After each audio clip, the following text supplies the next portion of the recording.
Hey everybody, and welcome back to the StarCityGames.com Invitational here in Baltimore.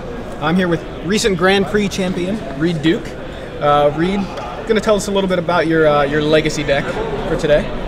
All right. Well, this is Natural Order Rug. The big thing about this deck, and the thing my opponents complain about all the time, is that it's tough to play against. It's tough to sideboard against. The thing is, I attack from so many different angles at the same time that it's tough to prepare for all of them, and if you over-prepare for one, you might get caught by something else. So the obvious, key part of the deck, its namesake, is Natural Order for Progenitors. I also have Planeswalkers that I can resolve, and I also have a handful of creatures to combine with Exalted and Burn that can attack the opponent's life total pretty fast if they're not prepared for it.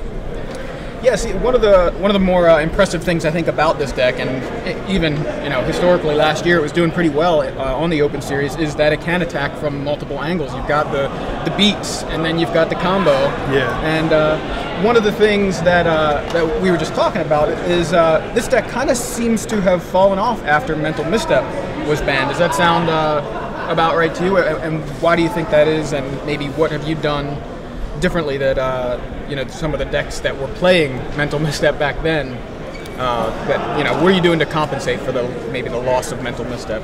I originally built the deck and had a little bit of success with it before Mental Misstep was even printed. Mm-hmm. But that said, Mental Misstep was definitely a great addition to it because it was didn't particularly hurt the deck, and it was easy to just throw a couple in, and it could stall the opponent long enough to resolve Progenitors. Mm-hmm. But yeah, the deck has had to evolve a little bit, especially with Blue-White Stoneforge and on all the varieties being popular. Mm-hmm. I've had to streamline things a little bit.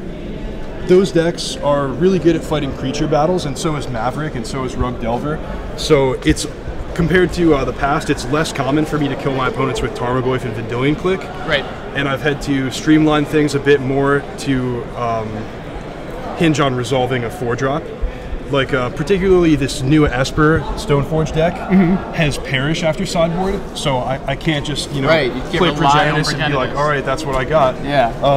However, Jace happens to not be a green creature, right? And it happens to win the game almost as well. So I've got all this mana acceleration, I've got all this card selection, I've got all these free and cheap counter spells, and so my decks and the Vendilion Clicks are crucial also. The decks really build to resolve a 4-drop spell, do it quickly, and do it reliably, and that's a pretty good recipe I've found for Legacy these days. So what do you feel like are your good matchups, and what are you expecting to see today? I assume they're going to be overlapping quite a bit. The blue-white matchups are good for me. Okay.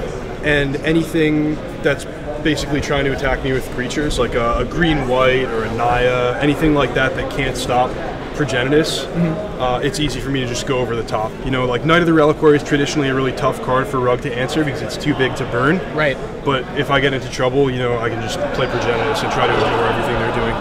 Right. So anything you don't want to see? Rug Delver is not easy.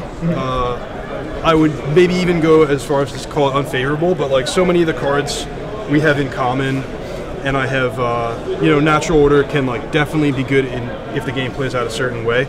So I would say that's not easy, but it's definitely winnable. Okay.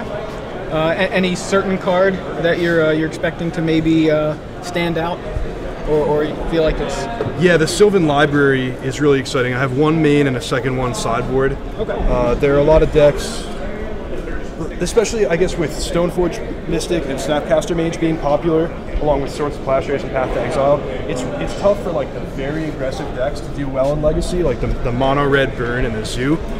So basically anything that's not trying to attack my life total quickly, Sylvan Library is just insane. You draw 3 cards and get a free Sensei's Top every single turn. Definitely. All right. Well, thanks for sharing your deck with us, and good luck in the Invitational. Happy to. Thanks a lot.